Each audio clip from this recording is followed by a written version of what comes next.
या कशी काय मोठी झाली नाही ती काय उन्हाळ्यामुळे ती बी बिघडले नारळ. माझं ते नारळाचं झाड वायात जाते बघा आता. ते अजून वाकलंय हो का. हा अहो कशाचा अहो नुसतं 1 महिना मी डिलिव्हरीला गेलो तर तुम्ही एक झाडाचं नुकसान करून ठेवलं तर सावकाश. ऊन पडल्यावर आता आम्ही त्याला काय पाणी पाणी घालायला पाहिजे होतं व्यवस्थित वेळेवर. मळ्यात नेता नाही ना मला वाटत नाही यात पाणी असेल. तुझं काय काम आहे रे बाळा. आ केळीला ही का ही अयो निघालं चांगलं असेल का पाणी. मला वाटत नाही चांगलं असेल. हा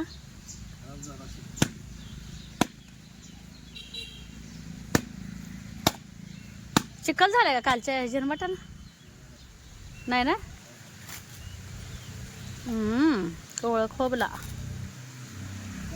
चांगलं ते पण फोन टाकायला लागलंच का राहू दे. ती काढा मग. ए परू विचारायचं ना तुला ये लवकर. दीदीला पण विचारायचं गुरुला आंघोळ घालायचंय. गुरु खेळतोय ना. झोपला परिस्थिती कराटे अजून नाकावर यायला लाव. कसलं चांगलं आहे का चांगलं असेल तर देऊन ठेवा पोरीना. मला नको पिंपी आता.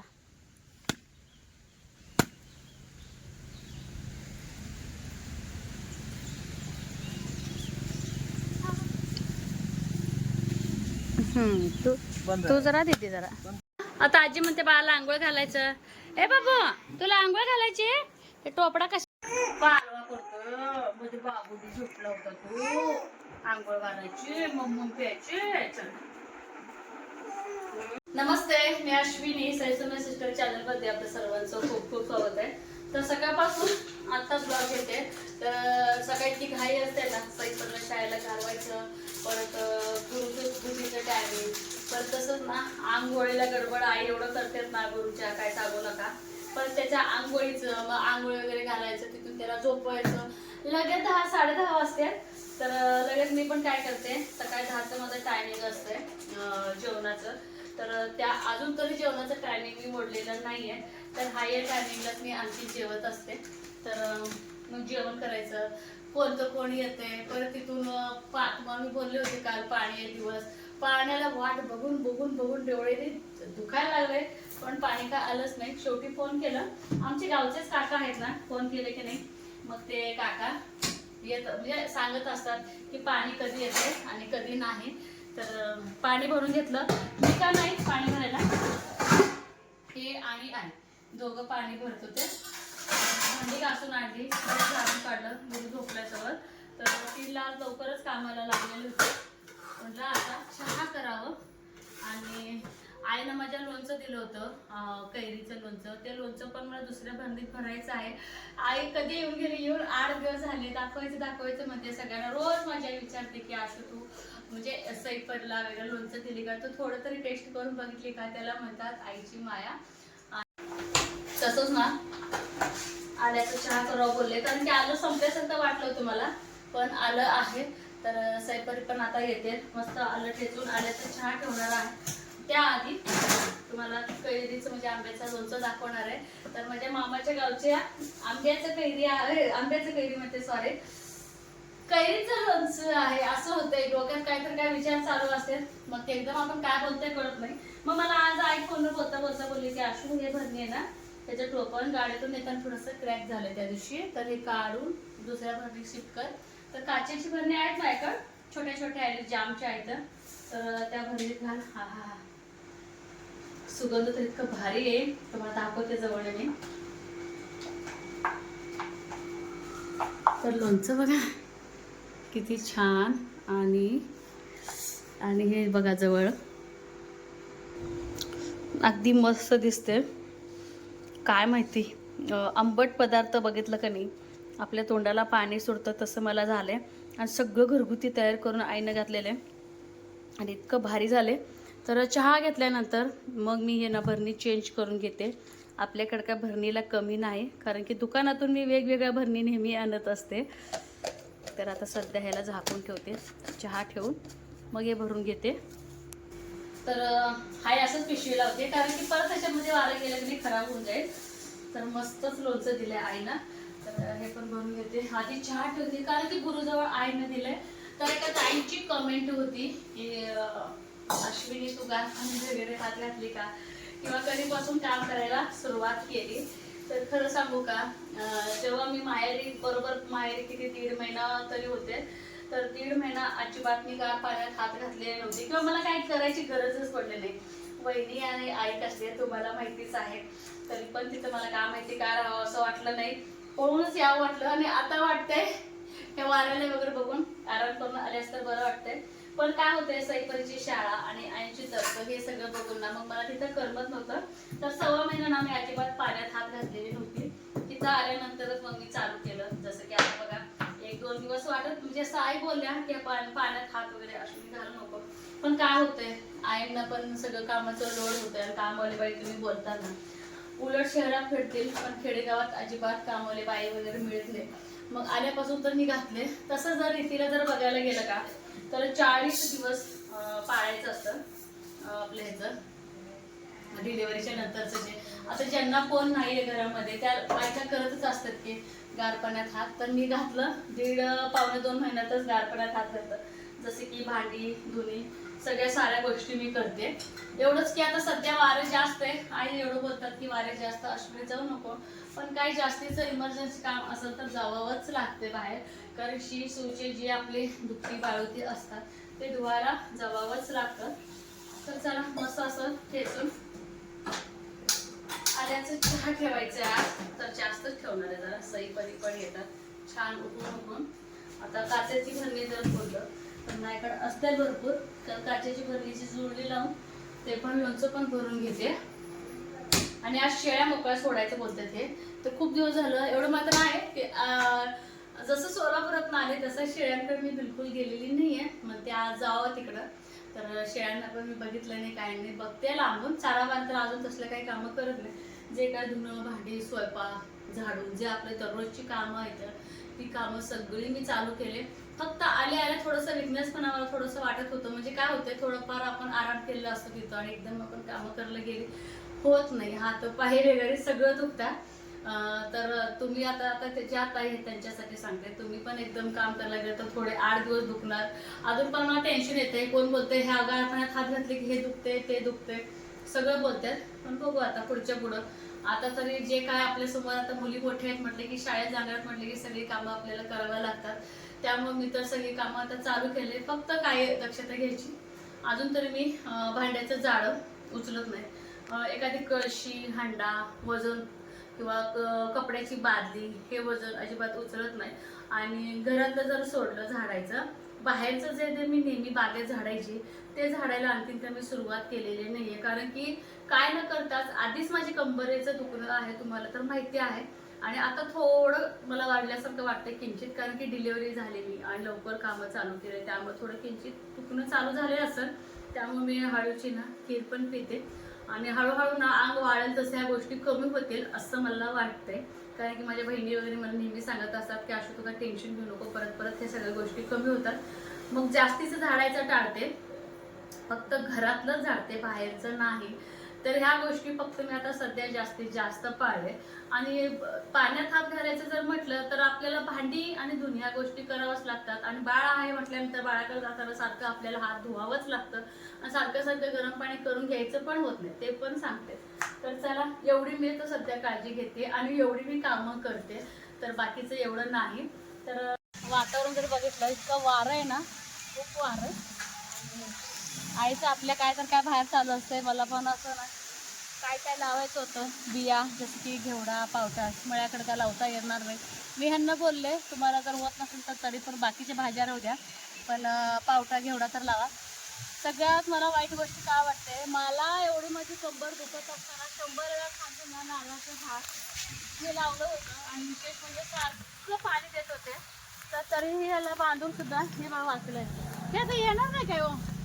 नाही येत का हो असं का करताय हो? मग काय नक्की प्रॉब्लेम आहे, काय झालं का नाही? लय हलकं झालं हो. येत नसते ती. नाही काढा तरी मग बघा मला वाईट वाईट वाटते बघून. आंब्यात झाड लावे मग इथं चालतंय. पूर्ण मुळी सकट काढायला आताच लावू. आंब्याचं झाड पाऊस यायच्या अगोदर लावू म्हणजे ना वाईट वाटत आलं ते बघा. गुलाबाचं पण हे बघा ह्या वर्षी इतकं होतं ना. आणि आईनं पण आईच्या ताकदीने जसं की 2 माणसा जरी स्वयंपाक जरी असला तरी पण आईनं खूप वेळ व्हायचा कामं करायला. मग झाडाला पाणी दिले होते त्यांनी पण 8-10 दिवसानंतर दिल्यामुळे ते झाडं पण आपली ना पूर्ण हे वाळता राहिले. आता मी आल्यापासून जरा का होण्यात थोडं थोडं शिंपडा देते पाण्याचा. आणि हे बघा आता छान फुटायला लागले. आणि 1-2 पाऊस पण पडलाय. पावसाचा मान पाऊस काय इतकं काय आळं भरोस तर पाऊस पडला नाही पण पावसाचं मान म्हणतोय ना तशापैकी पडले. तर शेळ्यांना मोकळं सोडायचं बोलते तुम्ही. बघू मोकळं सोडून बघूया. मी काय सोडणार नाही ह्यांनी म्हणजे चला ह्यांच्या निमित्तानं मी पण येते बोलले ह्यांना म्हणजे शेळ्या बघणं पण होते. 15-20 दिवस येऊन बा कसं बसला राजा माणूस. आई ह्याला फुलं आलती का ह्याला आलती व ह्याला हे घरात तयार केलं लिंबू आहे आमचं. हे ह्या वर्षी पाऊस पडला तर उबदार येईल खरं पावसाचं नाव नाही की. काल गंमत कसं काल आई आमच्या नुसतंच ना दरवाजा लावून शिळीचं गेलेत आणि ह्याची फाकी पडली नारळ. आई ही पण खायला आले बरं का बघा ही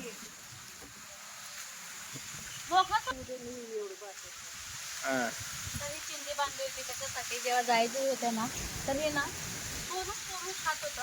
आता ते विकलेत ते आता किती दिवस झाले त्यांना तर आई हे काढले. तर हे पण लावले मी आंब्याची रोप म्हणू नको हा तसं म्हणू नको रे बाबू.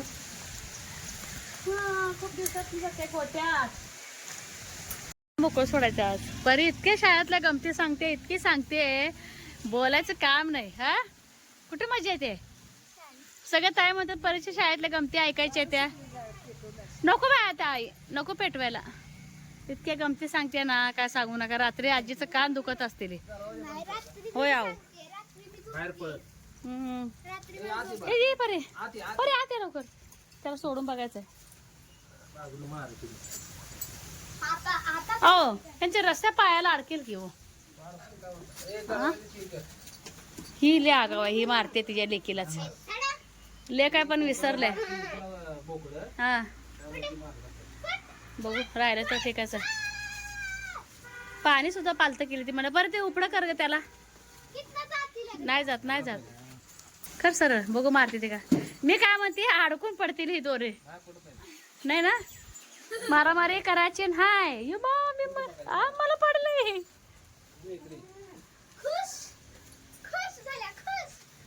आजीनं जवळ किती आणठेवर येतं. चुलीची सोय व नाही आंब्याचं झाड नव्हतं. उद्या बाबा झाले सांगोला नर्सरीतलं चांगलं कलमी आंबा. मग 2 तुझ्या बदली तुझा आणि तुझ्या नावावर गुरुच्या नावावर आंब्या झाडलो. काय व बाबा एक गुलाबाचा आणावं त्याच्या नारळाच्या बदली.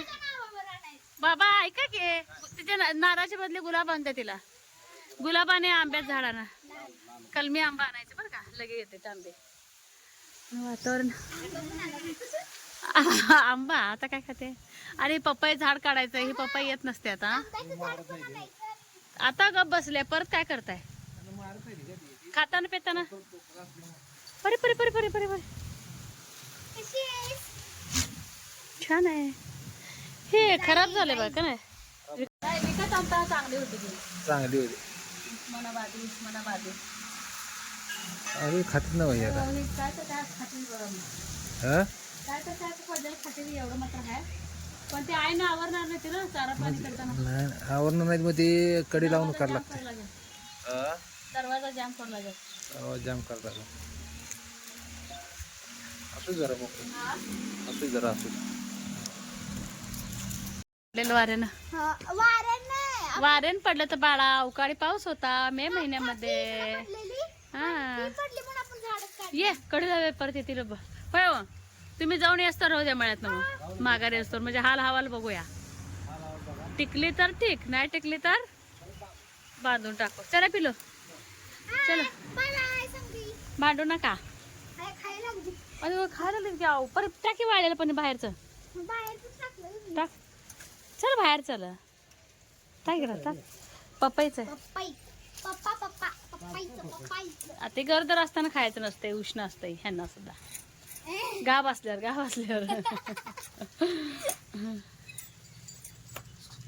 अय्यो थांबा, माझ्या अंगावर कशाला टाकला लावलाय. चला परवा बघ आमची आई काय करत असते ते. आई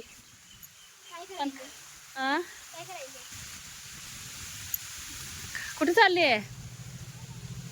जाते झाड बाळा ते वाया जाते. भाजी आली तांदळाची, हो का?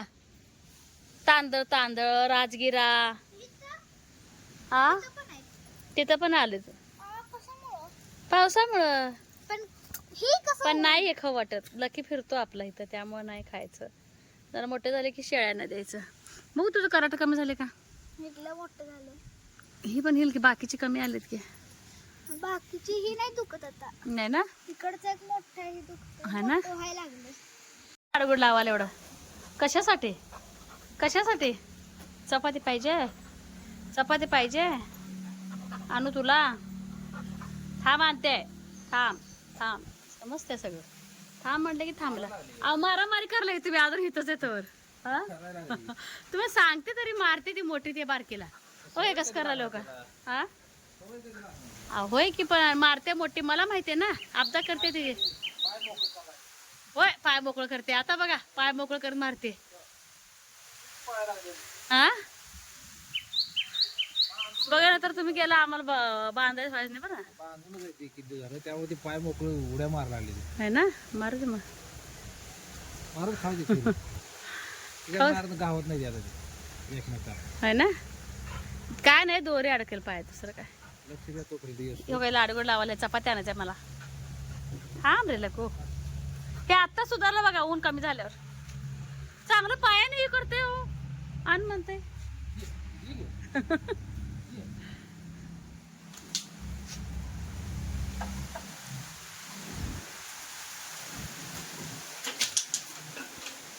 अजून येतोय माझ्याकडे.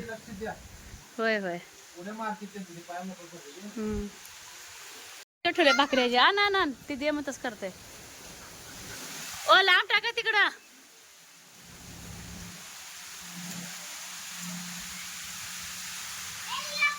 आण दररोज लावू दिन झालं इकडं. देते तोंडात.